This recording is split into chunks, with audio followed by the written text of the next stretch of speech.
جمال الوجود بذكر الإله وتصفو الحياة بنور هدى.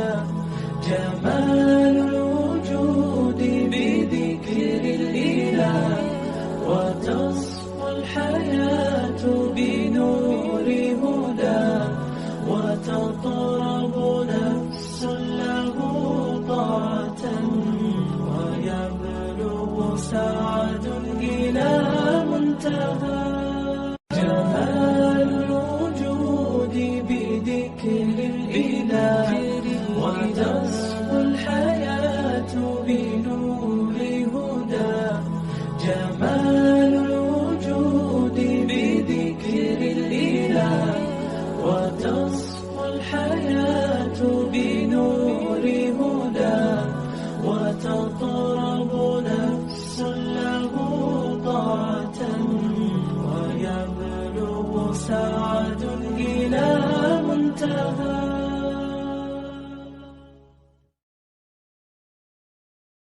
واحلل عقدة من لساني يفقهوا قولي ربي زدني علما ربي زدني علما ربی زدنی علما اللہم ربی زدنی علما۔ تمام قسم کی حمد و ثنا کبریائی بڑائی اللہ وحدہ لا شریک کے لیے لائق و زیبا ہے۔ سبحان اللہ و بحمدہ سبحان اللہ العظیم۔ انگنت درد و سلام ہو جناب محمد و رسول اللہ صلی اللہ علیہ وسلم کی ذات گرامی پر۔ اللہم صلی علی محمد وعلی آل محمد کما صلیت علی ابراہیم وعلی آل ابراہیم انک حمید مجید۔ اللہم بارک علی محمد وعلی آل محمد کما بارکت علی ابراہیم وعلی آل ابراہیم انک حمید مجید۔ وقال اللہ تعالی فی کتابہ المجید بسم اللہ الرحمن الرحیم لقد کان لکم فی رسول اللہ اسوۃ حسنہ۔ اللہ کی حمد و ثنا اور رسول اکرم صلی اللہ علیہ وسلم کے اوپر درود و سلام کے بعد انشاءاللہ ہم آج جو ٹاپک پڑھیں گے رسول اکرم صلی اللہ علیہ وسلم کا نکاح حضرت خدیجہ رضی اللہ تعالی عنہا سے، یعنی اللہ کے نبی صلی اللہ علیہ وسلم کا پہلا نکاح کس انداز سے ہوا اور کس ایج میں ہوا، حضرت خدیجہ رضی اللہ تعالی عنہا کی ایج کیا تھی، اور رسول اکرم صلی اللہ علیہ وسلم اس برس کتنے سال کے تھے، اور اس قسم کی ڈیٹیلی باتیں جو اس نکاح کے سلسلے میں ہمیں معلوم ہونی چاہیے انشاءاللہ آج کے درس میں اللہ کی توفیق سے رکھی جائے گی۔ سب سے پہلی چیز یہ بتائیے، آواز آ گئی آپ لوگوں کو؟ جی آ رہی ہے جی جزاک اللہ خیر۔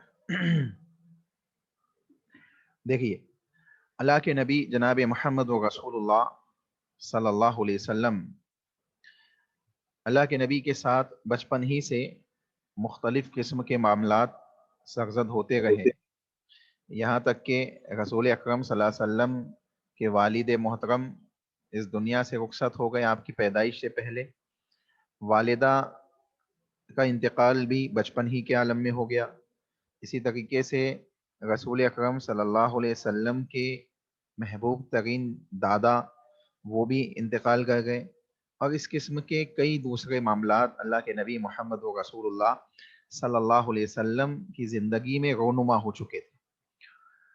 اب ایک اللہ کے نبی صلی اللہ علیہ وسلم کی ایج، پچھلے ہفتے ہم نے جو درس سنا تھا کہ اللہ کے نبی صلی اللہ علیہ وسلم جب حلف الفضول کا واقعہ پیش آیا اور اللہ کے نبی صلی اللہ علیہ وسلم کے یعنی 15 سے 20 سال کی ایج تھی جب رسول اکرم صلی اللہ علیہ وسلم کے چچاؤں کے ساتھ آپ جنگ میں بھی شریک ہوئے، تو وہ تمام چیزیں آپ کے سامنے رکھی گئی۔ اب اللہ کے نبی صلی اللہ علیہ وسلم کی ایج تقریباً 25 سال کے آس پاس ہو چکی تھی، اور جیسے کہ آپ کو پہلے بتایا جا چکا ہے کہ رسول اکرم صلی اللہ علیہ وسلم اپنے چچا کا تعاون کرنے کے لیے معاشی زندگی میں ان کی مدد اور ان کا سہارا بننے کے لیے اللہ کے نبی صلی اللہ علیہ وسلم بکریاں چراتے. اللہ کے نبی صلی اللہ علیہ وسلم تجارتی مال کو ایک شہر سے دوسرے شہر لے جاتے اور اس کو امانت داری کے ساتھ فروخت کرتے، اور جو بھی اس پارٹنرشپ کے اصول و ضوابط ہوتے اس کے مطابق معاملات کو انجام دیتے، اور حسن خوبی حسن اخلاق کے ساتھ تمام تر معاملات کو انجام دیتے.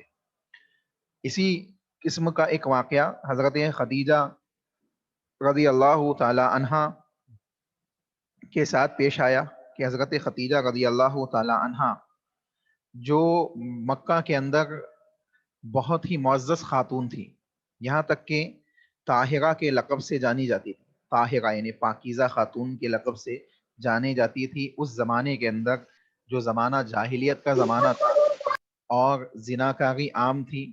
لوگوں کے درمیان زنا کو معیوب نہیں سمجھا جاتا تھا، یہاں تک کہ عام معاملات تھے اس قسم کے. لیکن اس زمانے کے اندر بھی حضرت خدیجہ رضی اللہ تعالی عنہا کے لیے اس قسم کا لقب استعمال کیا جانا، کہ آپ کو طاہرہ کے لقب سے پکارا جانا، یہ ایک بڑی اعزاز کی بات ہے. اور اللہ رب العالمین نے بحیثیت زوجہ اول کی حیثیت سے رسول اکرم صلی اللہ علیہ وسلم کے لیے جس خاتون کو منتخب کیا وہ یہی حضرت خدیجہ بنت خویلد رضی اللہ تعالی عنہا تھی. بڑی ہی مقدس خاتون تھی، اور رسول اکرم صلی اللہ علیہ وسلم کے خاندان سے آپ کا نسب ملتا تھا. اس کو بھی انشاءاللہ ہم دیکھیں گے کہ کہاں جا کے رسول اکرم صلی اللہ علیہ وسلم سے آپ کے خاندان سے حضرت خدیجہ رضی اللہ تعالی عنہا کا نسب ملتا تھا. وہ تمام چیزیں انشاءاللہ آپ کے سامنے آئے گی. سب سے پہلے دیکھیں کہ یہ واقعہ کیسے پیش آیا. حضرت خدیجہ رضی اللہ تعالی عنہا اور رسول اکرم صلی اللہ علیہ وسلم، اصل مسئلہ یہ تھا کہ اللہ کے نبی صلی اللہ علیہ وسلم تجارتی سامان لے جاتے مختلف لوگوں کا، اور اس کو لے جا کے کیا کرتے، بیچتے، اور بیچنے کے بعد وہ جو بھی منافع ہوتا اور جس پارٹنرشپ کے حساب سے اس کی تقسیم کے عہد و پیمان پہلے ہی ہو چکے ہوتے، اسی کے حساب سے بڑی ہی امانت داری کے ساتھ رسول اکرم صلی اللہ علیہ وسلم وہ جو تاجر ہوتا یعنی جس کا مال ہوتا اس کو کیا کرتے، عطا فرما دیتے. اب دیکھیں یہاں حضرت خدیجہ رضی اللہ تعالی عنہ معزز خاتون ہیں مکہ کی، اور معزز خاتون ہونے کے ساتھ ساتھ ایک تجارتی خاتون ہے، یعنی اس انداز سے تجارت کے معاملات کو بھی انجام دیتی ہیں اپنے گھر میں رہتے ہوئے پردہ پوشی کے ساتھ. حضرت خدیجہ رضی اللہ تعالی عنہ تجارتی معاملات کو بھی انجام دیتی ہے. انہی تجارتی معاملات میں سے ایک دفعہ رسول اکرم صلی اللہ علیہ وسلم کی شخصیت بھی حضرت خدیجہ رضی اللہ تعالی عنہ کے سامان، حضرت خدیجہ رضی اللہ تعالی عنہ کا مال شام کی جانب لے جاتے ہیں.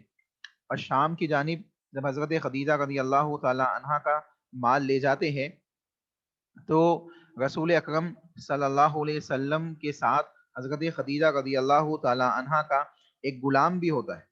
وہ غلام اللہ کے نبی صلی اللہ علیہ وسلم کا معائنہ کرتا ہے، اور مکمل طریقے سے حضرت اللہ کے نبی محمد رسول اللہ صلی اللہ علیہ وسلم کے اس معائنے کو، جو اس نے سفر میں رسول اکرم صلی اللہ علیہ وسلم کا معائنہ کیا، محاسبہ کیا کہ کس انداز سے آپ کا چلنا ہے، آپ کے اخلاق ہے، آپ کے معاملات ہیں، آپ کتنے خوددار ہیں، اور آپ کتنی امانت داری کے ساتھ تمام تر معاملات کو انجام دیتے ہیں. یہ تمام چیزیں رسول اکرم صلی اللہ علیہ وسلم کی اس غلام نے محاسبہ کی، اور محاسبہ اور معائنہ کرنے کے بعد اس نے حضرت خدیجہ رضی اللہ تعالی عنہا کے پاس اس چیز کو پیش کیا.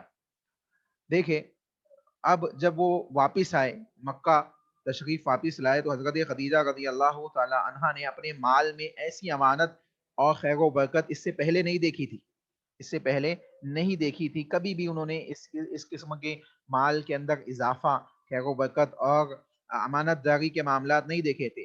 اور ان کے غلام میسرہ نے، جس کا نام کیا تھا، میسرہ نام تھا، میسرہ میم سے، ٹھیک ہے، میسرہ نام تھا. یہ رسول اکرم صلی اللہ علیہ وسلم کے ساتھ شام تک گیا، اور شام سے اللہ کے نبی کے ساتھ واپس بھی آیا. اس نے آپ کے اخلاق، آپ کے کردار اور آپ کے انداز گفتگو، آپ کے انداز فکر کو بیان کیا، اور امانت داری اور تمام تر معاملات کو حضرت خدیجہ رضی اللہ تعالی عنہا کے سامنے پیش فرما دیا۔ جب یہ چیزیں حضرت خدیجہ رضی اللہ تعالی عنہا کے سامنے آئی اور انہوں نے ان چیزوں کا مشاہدہ کیا، تو حضرت خدیجہ رضی اللہ تعالی عنہا اس چیز کو، یعنی یہ جو امانت داری تھی، چونکہ مکہ کے اندر نہیں پائی جاتی تھی، اور مکہ کے اندر یہ بات عام تھی کہ لوگوں کا مال ناجائز طریقے سے کھا لیا جائے، یا ہڑپ کر لیا جائے، یا مال کے اندر جھوٹ بول کے اس کو غصب کر لیا جائے، اس قسم کے دوسرے معاملات موجود تھے۔ اس انداز سے منصفانہ معاملہ حضرت خدیجہ رضی اللہ تعالی عنہا نے اس سے پہلے اپنے تجارتی معاملات کے اندر چونکہ نہیں دیکھا تھا، اور اللہ کے نبی صلی اللہ علیہ وسلم کے اخلاق کردار سے وہ متاثر ہوئی، تو حضرت خدیجہ رضی اللہ تعالی عنہا، جن کی ایج اس وقت 40 سال کی تھی، اور آپ کے 2 شوہر پہلے رہ چکے تھے، 2 پہلے شوہر رہ چکے تھے، انشاءاللہ ان کی بھی ڈیٹیل ابھی آپ کے سامنے رکھی جائے گی۔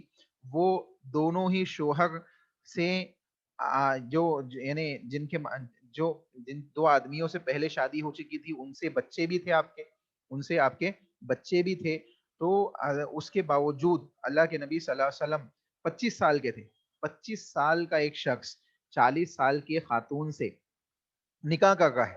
آپ دیکھیں، یہ رسول اکرم صلی اللہ علیہ وسلم کا وہ اعلیٰ پیمانہ اور اعلیٰ نمونہ ہے جو اللہ رب العالمین نے پوری دنیا کے سامنے پیش کر دیا، اور ان تمام لوگوں کے سامنے جو اللہ کے نبی صلی اللہ علیہ وسلم کے ازدواجی زندگیوں کے اوپر، اللہ کے نبی صلی اللہ علیہ وسلم کے نکاح کے معاملات کے اوپر مختلف قسم کی انگلیاں اٹھاتے ہیں، طعن و تشنیع کرتے ہیں، اور اس قسم کے دوسرے معاملات کو انجام دیتے ہیں۔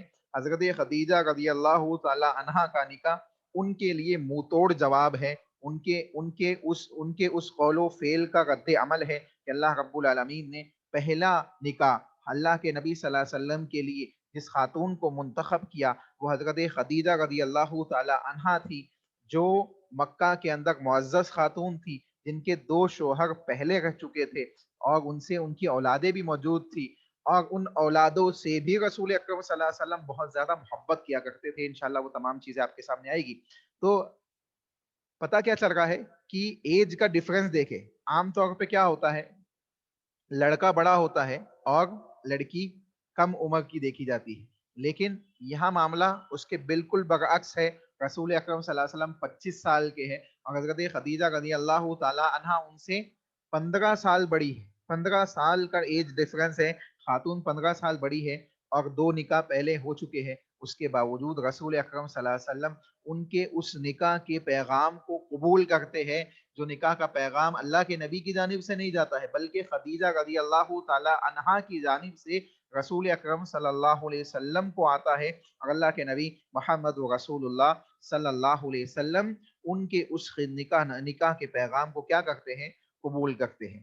اب دیکھیں، یہ رسول اکرم صلی اللہ علیہ وسلم کا اعلیٰ کردار ہے جو یہاں پہ نمایاں ہوتا ہے، کہ اللہ کے نبی صلی اللہ علیہ وسلم صرف نفسانی خواہشات کے لیے یا اپنے جسم اور اپنی خواہشات کی تسکین کے لیے ہی نکاح نہیں کر رہے، بلکہ رسول اکرم صلی اللہ علیہ وسلم ایک معاون شخصیت ہے۔ اللہ کے نبی صلی اللہ علیہ وسلم کے جو نکاح ہوئے ہیں، جتنے ہی نکاح ہوئے ہیں، سب اللہ کے حکم سے ہوئے ہیں۔ انشاءاللہ ان تمام چیزوں کی ڈیٹیل آپ کے سامنے آئے گی۔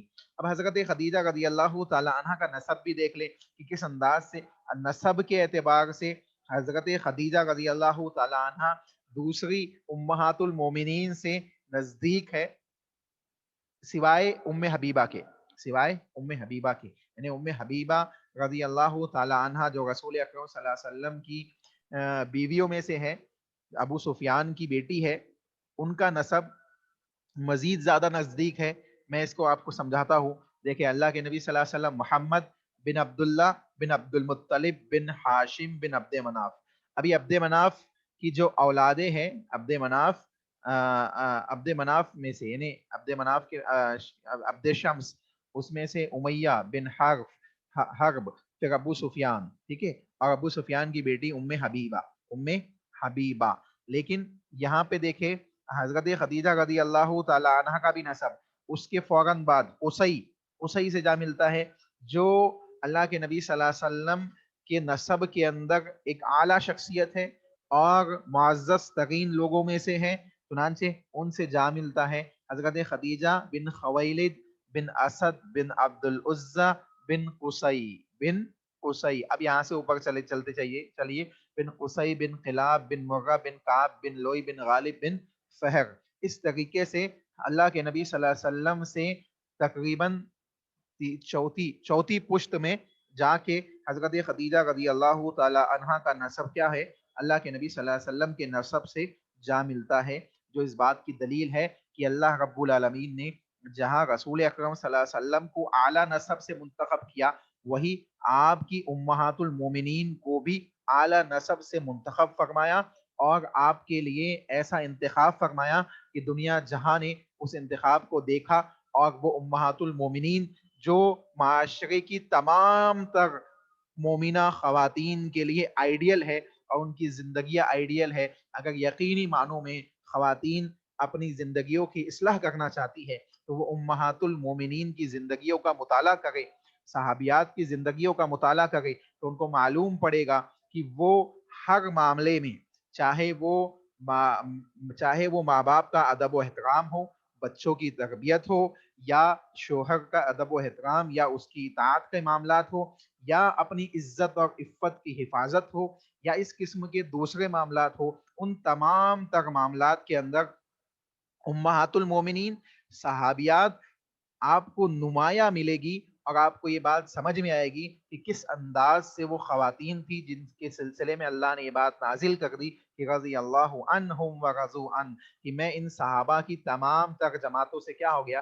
راضی ہو گیا اور یہ مجھ سے راضی ہو گئے. آپ دیکھیں اس سے واضح طور پہ یہ بات معلوم پڑتی ہے کہ بہترین ترین لوگ اللہ کے نبی صلی اللہ علیہ وسلم کے صحابہ اور صحابیات تھے.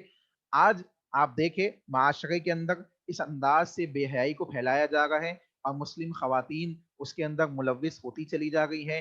کہیں آپ دیکھیں آس پاس کے ممالک کا بھی جائزہ لے اگر ہم، تو میرا جسم میری مرضی کے نام سے سلوگن دیا جا رہا ہے اور بے حیائی کو عام کیا جا رہا ہے. اس قسم کے مختلف فتنے ہم دنیا کے مختلف خطوں کے اندر دیکھ رہے ہیں، جو اس کی وجہ یہ ہے کہ ہم نے رسول اکرم صلی اللہ علیہ وسلم کی شخصیت کو بحیثیت آئیڈیل نہیں اپنایا، کتاب و سنت کو صحیح معنوں میں نہیں سمجھا، ہم نے اپنی امہات المومنین اور صحابیات کی زندگیوں کا مطالعہ نہیں کیا، جس کی وجہ سے اسلام کی مائیں اور بہنیں مختلف گمراہیوں کے اندر مبتلا ہوتی چلی جا رہی ہے. اللہ انہیں سمجھ عطا فرمائے، انہیں ہدایت عطا فرمائے. چنانچہ حضرت خدیجہ رضی اللہ تعالی عنہا کا نسب رسول اکرم صلی اللہ علیہ وسلم سے کون سی پشت میں جا ملتا ہے؟ چوتھی پشت میں اللہ کے نبی صلی اللہ علیہ وسلم سے آپ کا نسب جا ملتا ہے. اسی طریقے سے حضرت خدیجہ کی والدہ کا بھی اگر آپ نسب دیکھیں، حضرت خدیجہ کی والدہ کا نام کیا تھا؟ فاطمہ نام تھا. حضرت خدیجہ کی والدہ کا نام فاطمہ تھا. حضرت خدیجہ کی والدہ کا بھی اگر آپ نسب دیکھیں تو آپ کو معلوم پڑے گا کہ حضرت خدیجہ کی والدہ کا بھی نسب آگے چل کے رسول اکرم صلی اللہ علیہ وسلم کے نسب سے جا ملتا ہے. دیکھیں آپ کو یہ لائن دکھائی دے رہی ہے، یہ لاسٹ والی لائن، یہ جو لائن ہے اس میں حضرت خدیجہ رضی اللہ تعالی عنہا کی والدہ کا نسب ہے. حضرت خدیجہ کی والدہ کا، خدیجہ بنت فاطمہ بنت زائدہ بنت الاسم بالحرم بالرواحہ بالحجر بن عبد بن معیس بن عامر بن لوئی. دیکھیں یہاں آ کے حضرت خدیجہ رضی اللہ تعالی عنہا کی والدہ کا نسب بھی کہاں آ کے ملتا ہے؟ اللہ کے نبی محمد رسول اللہ صلی اللہ علیہ وسلم کے نسب سے آ ملتا ہے. اسی طریقے سے حضرت عائشہ رضی اللہ تعالی عنہا کا بھی نسب اللہ کے نبی صلی اللہ علیہ وسلم کے نسب سے آ ملتا ہے. عائشہ بن ابی بکر بن ابی قحافہ بن تیم بن مرہ. دیکھیں یہاں کے حضرت عائشہ رضی اللہ تعالی عنہا کا بھی نسب رسول اکرم صلی اللہ علیہ وسلم کے نسب سے آ ملتا ہے.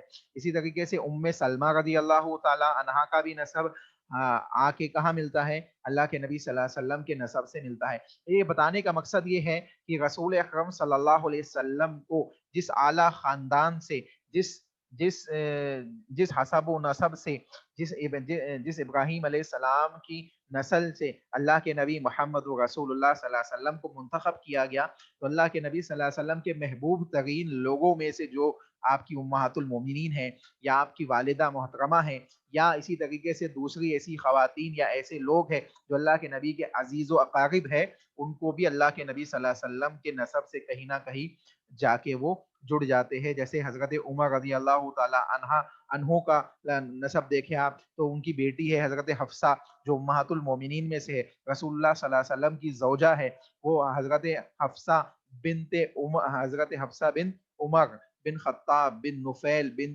عدی بن کعب، یہاں پہ بھی آ کے وہ اللہ کے نبی صلی اللہ علیہ وسلم سے نسب آ کے مل جاتا ہے. چنانچہ یہ تمام باتیں اس بات کے اوپر دلالت کرتی ہیں کہ یہ اعلیٰ نسب کے وہ لوگ ہیں جن کو اللہ کے نبی صلی اللہ علیہ وسلم کی رفاقت کے لیے اللہ رب العالمین نے منتخب کیا اور اللہ رب العالمین نے ان کو شرف بخشا. اب یہ وہ خاتون ہیں جس کو اللہ نے خصوصی طور پہ حضرت جبریل امین کے ذریعے سلام بھی بھیجا، حضرت خدیجہ رضی اللہ تعالیٰ عنہ. انشاءاللہ وہ حدیث آپ کے سامنے آگے آئے گی، لیکن پہلے یہ سن لے کہ اللہ کے نبی صلی اللہ علیہ وسلم کی یہ بیوی حضرت خدیجہ رضی اللہ تعالیٰ عنہ کہ جو پہلے دو شوہر تھے ان کی سلسلے میں ڈیٹیل اور ان کی اولادوں کے سلسلے میں بھی کچھ ڈیٹیلی بات آپ کے سامنے رکھ دی جائے، کیونکہ عام طور پہ یہ باتیں ہم کہیں سننے ہمیں نہیں ملتی ہے، تو وہ باتیں آپ کے سامنے رکھتے ہوئے آگے بڑھتے ہیں انشاءاللہ. حضرت خدیجہ رضی اللہ تعالی عنہا کے پہلے شوہر جن کا نام عتیق تھا، جن کا نام کیا تھا؟ عتیق، ٹھیک ہے، عین سے عتیق، ٹھیک ہے. اب اس سے پہلے حضرت خدیجہ کے لیے ایک شخص کا اور نکاح کا پیغام آیا تھا. رسول اکرم صلی اللہ علیہ وسلم سے شادی سے پہلے حضرت خدیجہ کی دو شادیاں ہو چکی تھی. پہلے ورقہ بن نوفل بن اسد بن عبد العزا سے ان کے رشتے کی بات چل رہی تھی، لیکن شادی نہ ہو سکی، شادی نہیں ہو سکی. چنانچہ حضرت خدیجہ کی پہلی شادی ورقہ بن نوفل کے بجائے عتیق بن عابد بن عبداللہ بن عمر بن مخزوم سے ہوئی. نام یاد رکھیں گے، پہلے شوہر کا نام کیا تھا حضرت خدیجہ کے؟ حضرت عتیق، ٹھیک ہے، عتیق بن عبداللہ، عتیق بن عابد بن عبداللہ، عتیق بن عابد بن عبداللہ. اب یہ جو عابد ہے ان کے سلسلے میں بعض لوگوں نے آئز کا لفظ بھی استعمال کیا ہے کہ عتیق بن آئز یا عتیق بن عابد. بہرحال وہ بول چال میں عابد کو کسی نے آئز کہہ دیا تو آئز بھی بعض کتابوں میں آپ کو ملے گا، لیکن زیادہ مناسب جو ہے، زیادہ محقق بات جو ہے وہ عابد ہے کہ عتیق بن عابد بن عبداللہ. حضرت خدیجہ رضی اللہ تعالی عنہ کے پہلے شوہر حضرت عتیق بن عابد بن عبداللہ، ٹھیک ہے. ان سے دو بچے تھے، ان سے دو بچے تھے. ایک کا نام ہند تھا اور دوسرے کا نام محمد تھا. اسی بنیاد پہ ام ہند کی کنیت تھی حضرت خدیجہ رضی اللہ تعالی عنہا کی. حضرت خدیجہ کی کنیت کیا تھی؟ ام ہند کے نام سے کنیت بھی تھی حضرت خدیجہ رضی اللہ تعالی عنہا کی. تو کیا معلوم پڑ رہا ہے کہ پہلے شوہر سے دو بچے تھے عتیق سے جو حضرت خدیجہ رضی اللہ تعالی عنہا کے بطن سے پیدا ہوئے تھے، ٹھیک ہے. اب عتیق بن عابد کی وفات کے بعد ان کی وفات ہو گئی تھی. ابو حالہ بن زراعہ بن نباش اسیدی تمیمی سے سیدہ خدیجہ رضی اللہ تعالی عنہا کی شادی ہوئی، وہ بھی فوت ہو گئے. دوسری شادی کس سے ہوئی؟ ابو حالہ سے ہوئی. حضرت خدیجہ رضی اللہ تعالی عنہا کی دوسری شادی ابو حالہ سے ہوئی، جو ان کی بھی وفات ہو گئی، لیکن ان کے بطن سے اب اللہ کے نبی صلی اللہ علیہ وسلم سے پہلے کن سے شادی ہوئی؟ ابو حالہ سے، جو حضرت خدیجہ کے دوسرے شوہر تھے. ان سے چار بچے تھے جن کا نام ہند، حالہ، حارث اور طاہر. یہ چار بچے تھے حضرت خدیجہ کے دوسرے شوہر سے. بات سمجھ میں آ گئی ہے؟ جی آواز نہیں آئی؟ آ گئی نا؟ کوئی کنفیوژن ہو تو آپ پوچھ لیجیے گا مجھ سے، ٹھیک ہے؟ آ رہی ہے الحمدللہ. ہاں اوکے، جزاک اللہ. تو حضرت خدیجہ رضی اللہ تعالی عنہا کے پہلے ہسبینڈ سے جن کا نام عتیق بن عابد تھا، ہند اور محمد دو بچے تھے، اور دوسرے سے جن کا نام ابو حالہ تھا ان سے ہند، حالہ، حارث اور طاہر، یہ چار بچے تھے، ٹھیک ہے. اور یہ یعنی 6 اولادیں تھی حضرت خدیجہ رضی اللہ تعالی عنہا کی اللہ کے نبی کی نکاح سے پہلے. اور یہ جو دوسرے آدمی سے 4 اولادیں تھی جن کا نام ہند، حالہ، حارث اور طاہر تھا، یہ تمام کے تمام اسلام کے زمانے کو انہوں نے پایا اور مسلمان ہوئے، صحابہ اور صحابیات میں شامل ہوئے. انشاءاللہ اس کی ڈیٹیل بھی آپ کے سامنے مختصر طور پہ آگے آئے گی. اس کے بعد اللہ کے نبی صلی اللہ علیہ وسلم سے نکاح ہوا. اس وقت حضرت خدیجہ کے 6 بچے تھے اور آپ دو شوہر، آپ کے 2 ہسبینڈ آپ کے پہلے فوت ہو چکے تھے. آپ کی ایج 40 سال تھی، اللہ کے نبی کی ایج 25 سال تھی. اللہ کے نبی سے نکاح ہوا.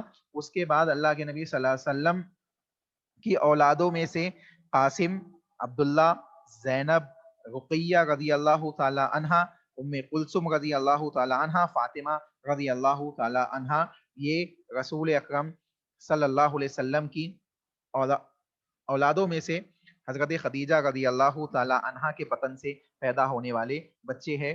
اور یہ بات واضح ہے کہ حضرت خدیجہ رضی اللہ تعالی عنہا ہی کے بطن سے رسول اکرم صلی اللہ علیہ وسلم کی تمام تر اولادیں ہیں جن کی تعداد 6 ہے، جیسے آپ کے سامنے ابھی پیش کی گئی کہ قاسم، عبداللہ، زینب رضی اللہ تعالی عنہا، رقیہ رضی اللہ تعالی عنہا، ام کلثوم رضی اللہ تعالی عنہا، فاطمہ رضی اللہ تعالی عنہا.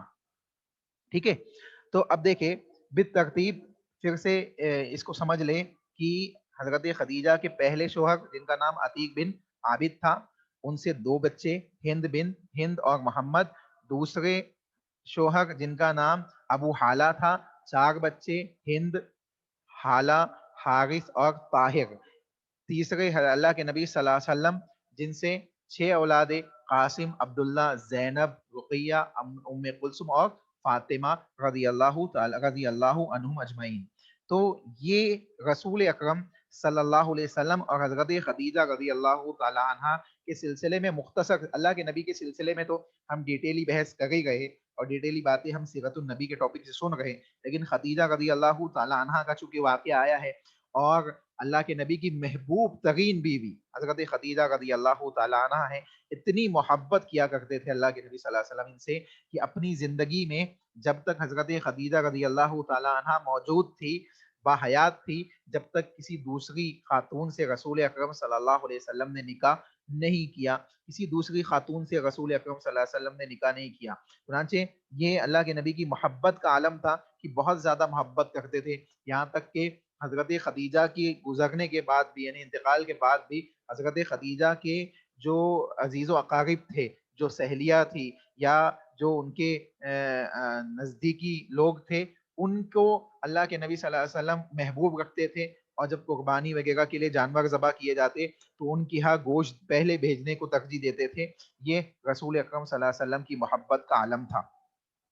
ٹھیک ہے، اب آئیے ان کے جو بچے ہیں حضرت خدیجہ رضی اللہ تعالی عنہ کے، ان کا مختصر سا تعارف آپ کے سامنے رکھتا چلوں، کیونکہ دیکھیں حضرت خدیجہ کا چونکہ ذکر آیا ہے تو یہ باتیں سنتے چلے، کیونکہ یہ کہیں نہیں آپ کو ملے گی، یہ باتیں ہم کو کہیں نہیں سننے آتی ہے، اس لیے ہم سنتے ہوئے چلے.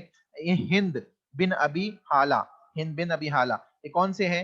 دوسرے شوہر سے جو پہلا بچہ ہے ہند. یہ دیکھیے یہاں پہ یہ دکھائی دے گا آپ کو، ہند پہلے شوہر سے جو پہلا بچہ ہے اس کا نام بھی ہند ہے، لیکن یہاں پہ دوسرے شوہر کا جو پہلا بچہ ہے ان کا ذکر کیا جائے گا، ہند بن ابی حالہ رضی اللہ تعالی عنہ. یہ صحابی رسول ہیں. ان کے سلسلے میں بیان کرتے ہیں کہ انہوں نے معرکہ بدر میں شجاعت کے جوہر دکھائے، جنگ احد میں بھی شریک رہے، اللہ کے نبی کے ساتھ جنگ بدر میں شریک رہے، جنگ احد میں شریک رہے، اور 36 ہجری میں واقع جمل جس کو جنگ جمل کے نام سے بھی ہم جانتے ہیں، حضرت علی رضی اللہ تعالی عنہ کی جانب سے لڑ رہے تھے اور اسی میں وہ کیا ہوئے؟ شہید ہو گئے. بڑے ہی فصیح اور بلیغ شخص تھے. رسول اکرم صلی اللہ علیہ وسلم رسول اللہ صلی اللہ علیہ وسلم کے بڑے پرجوش مداح تھے. اللہ کے نبی کی حمد و ثنا بڑے جوش کے انداز میں بیان کرتے تھے. ان کی چند مثالیں مرفوع حدیث سے بھی ثابت ہے، یعنی کئی حدیثوں کے اندر بھی ان کا ذکر موجود ہے. ہند بن ابی حالہ رضی اللہ عنہ.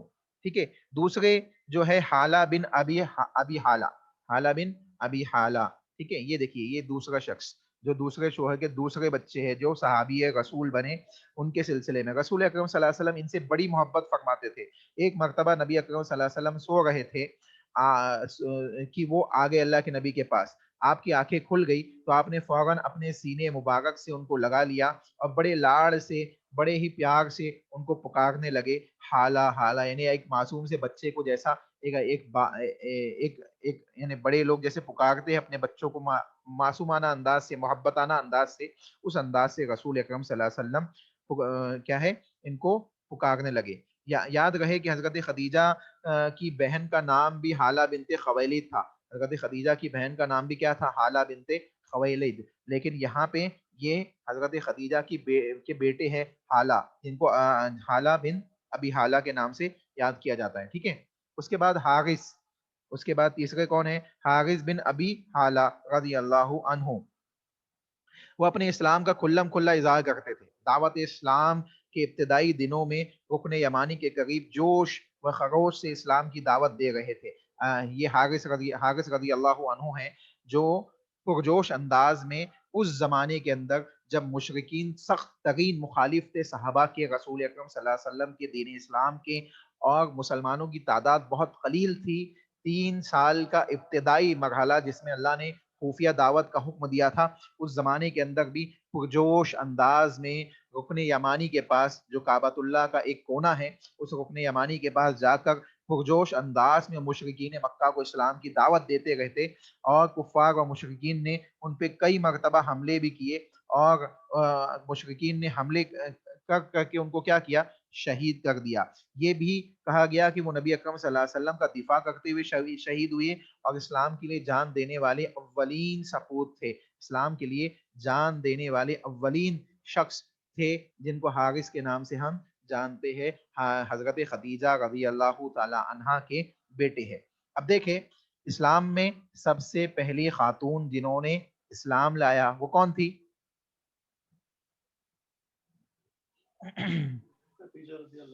جی حضرت خدیجہ رضی اللہ تعالی عنہا. اور جن کو سب سے پہلے شہید کیا گیا وہ خاتون کون تھی؟ سمیہ رضی اللہ تعالیٰ. جی حضرت سمیہ رضی اللہ تعالی عنہا. ماشاء اللہ. تو اب یہ تمام چیزیں آپ کو سمجھنی ہوگی. اگر خواتین, صرف خواتین کے لیے ہی نہیں ہے یہ بات, مردوں کے لیے بھی ہے کہ وہ ایمان اور عمل کو مضبوط کرے اور اس ایمان اور عمل کی لذت کو محسوس کرے. یقینی معنوں میں اسلام اور اسلام کے احکامات, جو باتیں اللہ اس کے رسول نے جس کا حکم دیا ہے, ان کی اہمیت اور ان کا تقاضا ان کی نظر میں بڑھ جائے گا. یہاں تک کہ اگر کبھی جان دینے کا بھی موقع آ جائے حضرت سمیہ کی طرح, تو وہ پیچھے نہیں ہٹے گی, اپنے ایمان اور اسلام کی حفاظت کرے گی. الحمدللہ الحمدللہ یہدیکم اللہ صلی اللہ علیہ جزاک اللہ خیر. اپنے ایمان اور اسلام کی حفاظت کرے گی, نہ کہ کسی دوسری چیز کو رغبت دے گی جو دنیاوی معاملات کے اندر ملوث ہو. تو پتہ کیا چل رہا ہے آج ہمارے درمیان جو اس قسم کے فتنے پھیلے ہوئے, اس کی بہت بڑی وجہ یہ ہے کہ ہمارے پاس صحیح معنوں میں ایمان اور اسلام کے احکامات کا صحیح علم نہیں ہے, اور ہم اس کو صحیح اہمیت نہیں دے رہے ہیں, جس کی وجہ سے یہ تمام تر فتنے اپنا سر اٹھاتے چلے جا رہے ہیں. ٹھیک ہے. اس کے بعد ہے چوتھے شخص طاہر بن ابی حالہ رضی اللہ عنہ. یہ بھی اسلام کے شہدائی تھے. رسول اکرم صلی اللہ علیہ وسلم نے انہیں بعض دیگر ساتھیوں سمیت یمن کے کچھ حصے کی زکوٰۃ وغیرہ کی وصولے کے لیے عامل بنا کر روانہ فرمایا تھا. یعنی اللہ کے نبی صلی اللہ علیہ وسلم نے ان کو عاملین زکوٰۃ کے طور پہ یمن کی جانب بھی بھیجا تھا. چنانچہ یہ 4 وہ اشخاص ہیں جو حضرت خدیجہ کے دوسرے شوہر سے ہیں, اور جو صحابہ بنے, صحابہ رضی اللہ عنہم کی جماعت میں شامل ہوئے, اور اللہ کے نبی ان سے بہت زیادہ محبت بھی کیا کرتے تھے چونکہ یہ خدیجہ رضی اللہ تعالی عنہا کی اولادیں تھیں. ٹھیک ہے. اب اس کے بعد اللہ کے نبی صلی اللہ علیہ وسلم کی ذات مبارک کی طرف ان کا رجحان ہوا, اور نکاح کا پیغام بھیجا گیا. اللہ کے نبی نے نکاح کا پیغام قبول کیا, اور ابو طالب نے رسول اکرم صلی اللہ علیہ وسلم کا نکاح پڑھایا. ابو طالب نے اللہ کے نبی صلی اللہ علیہ وسلم کا کیا کیا؟ نکاح پڑھایا. اور نکاح کے اندر اونٹوں کا بھی ذکر آتا ہے، بعض لوگوں نے اونٹوں کا ذکر کیا کہ مہر میں اونٹ دیے گئے، بعض لوگوں نے چاندی اور سونے کا ذکر کیا۔ بہرحال انشاءاللہ میں مہر کے سلسلے میں چند باتیں آپ کے سامنے رکھ دوں کہ اللہ کے نبی صلی اللہ علیہ وسلم کے مہر کے سلسلے میں مختلف باتیں اہل علم نے بیان کی ہے۔ ابو طالب نے نکاح کا خطبہ دیا اور اس نکاح کے خطبے میں یہ اعلان کیا کہ محمد صلی اللہ علیہ وسلم نے 12.5 اوقیہ چاندی جس کی مالیت 500 درہم اور وزن جس کا ہوتا ہے 1400 آپ دیکھیں 1487 گرام، یعنی 1487 گرام مہر رسول اکرم صلی اللہ علیہ وسلم نے حضرت خدیجہ رضی اللہ تعالی عنہا کو دیا۔ یہ چاندی کی مالیت تھی جو اللہ کے نبی نے مہر میں دی، اور یہ خدیجہ رضی اللہ تعالی عنہ کی طلب پر موقوف ہے، فوری طور پر بھی ادا کیا جا سکتا ہے اور تاخیر سے بھی ادا کیا جا سکتا ہے۔ یعنی ابو طالب نے جو نکاح پڑھایا اس نکاح کے خطبے میں یہ اعلان کیا، اور حضرت ابو طالب نے اللہ کے نبی صلی اللہ علیہ وسلم کے نکاح میں مہر کی یہ قیمت بیان کی۔ چنانچہ معلوم پڑا کہ اللہ کے نبی صلی اللہ علیہ وسلم نے اس انداز سے نکاح کے معاملات کو انجام دیا جو واقعتاً پیچھے سے، یعنی انبیاء علیہ السلام کے زمانے سے نکاح کے ایک معاملات چلے آ گئے تھے، اور بڑی سادگی کے ساتھ حضرت خدیجہ رضی اللہ تعالی عنہ سے نکاح کیا گیا۔ فضول کی رسمیں اور فضول کے جو معاملات آج ہمارے معاشرے کے اندر موجود ہیں وہ تمام چیزیں اس میں موجود نہیں تھی۔ اس کے بعد رسول اکرم صلی اللہ علیہ وسلم نے اپنے ولیمے کی دعوت بھی کرائی، اور ولیمے کے اندر اللہ کے نبی صلی اللہ علیہ وسلم نے 2 اونٹ ذبح کیے جس کے ذریعے سے لوگوں کو دعوت دی گئی۔ اور یہی وہ خاتون ہیں جن کے سلسلے میں اللہ کے نبی صلی اللہ علیہ وسلم نے 2 اونٹ کٹوائے اور مکہ والوں کو اور دوسرے لوگوں کو ضیافت کرائی ان کی، ٹھیک ہے۔ اور آپ کے اس نکاح میں بچیاں دف بجا گئی تھی، دف ایک قسم کا میوزیکل انسٹرومنٹ ہوتا ہے جو ایک جانب سے کھلا ہوتا ہے۔ یہ صرف ایک واحد انسٹرومنٹ ہے جو اسلام میں جائز ہے بجانا، وہ بھی عید یا ایسی خوشی کے موقع پہ۔ اس کے علاوہ دوسرے جتنے بھی میوزیکل انسٹرومنٹ ہے اس کی اجازت نہیں ہے، ٹھیک ہے۔ حضرت خدیجہ رضی اللہ تعالی عنہا یہ وہ شخصیت ہے جن کے سلسلے میں واضح حدیث موجود ہے۔ سنن کبریٰ کے اندر، نسائی کے اندر حدیث موجود ہے، ان اللہ هو السلام وعلی جبریل السلام علیکم السلام علیک السلام ورحمۃ اللہ وبرکاتہ۔ حضرت خدیجہ رضی اللہ تعالی عنہا اللہ کے نبی صلی اللہ علیہ وسلم کے اوپر جب وحی نازل ہونا اسٹارٹ ہو گئی، اللہ کے نبی غار حرا میں زیادہ وقت گزارنے لگے، تو حضرت خدیجہ اللہ کے نبی کے لیے اس غار حرا میں جو کافی اوپر ہے، آپ نے دیکھا ہوگا جو لوگ مکہ وغیرہ گئے تو وہاں اللہ کے نبی کے لیے کھانا اور دوسری توشہ وغیرہ لے جاتی۔ اللہ نے حضرت جبریل کے ذریعے اللہ نے سلام بھیجا، یقیناً اللہ تعالیٰ خود ہی السلام سلامتی دینے والا ہے، اور جبریل پر سلامتی ہو، اور اے اللہ کے رسول آپ پر بھی سلامتی ہو، اللہ تعالیٰ کی رحمتیں ہو۔ اسی طریقے سے حضرت خدیجہ رضی اللہ تعالی عنہا کے سلسلے میں خصوصی حدیث ہے، حضرت جبریل علیہ السلام آئے اور حضرت جبریل علیہ السلام نے کہا اے اللہ کے نبی صلی اللہ علیہ وسلم، آپ حضرت خدیجہ رضی اللہ تعالی عنہا کے پاس اللہ رب العالمین کا سلام پہنچا دیجیے، اللہ کی تحیات پہنچا دیجیے، اور جبریل کے جانب سے بھی سلام پہنچا دیجیے۔ آپ اندازہ لگائیں کتنی فضیلت والی خاتون تھی، اور یہی وہ خاتون تھی کہ جب ان کا انتقال ہوا تو اس سال کو عام الحزن کے نام سے جانا گیا اسلام کے اندر، کہ غم کا سال۔ تو غم کے سالوں کے اندر حضرت خدیجہ رضی اللہ تعالی عنہا کے انتقال کو رسول اکرم صلی اللہ علیہ وسلم نے غم کا سال قرار دیا، اور اہل علم نے بھی اس کو عام الحزن کے نام سے یاد کیا۔ تو یہ آپ کی فضیلت اور اہمیت ہے جو حضرت خدیجہ رضی اللہ تعالی عنہا کے نام سے ہم جانتے ہیں، امہات المومنین میں سے سب سے پہلی خاتون ہیں۔ بات سمجھ میں آئی؟ ٹائم چونکہ ختم ہو گیا ہے۔ جی آئی سمجھ میں آئی، الحمدللہ۔ کوئی سوال کسی کا؟ دعا پڑھا دوں؟ جی چلیے پڑھ لیجیے کیونکہ ٹائم ختم ہو گیا ہے۔ سبحانک اللہم ربنا سبحانک اللہ وبحمدک اشہد ان لا الہ الا انت استغفرک واتوب الیک۔ والسلام علیکم ورحمۃ اللہ وبرکاتہ، وجزاکم اللہ خیر واحسن الجزاء۔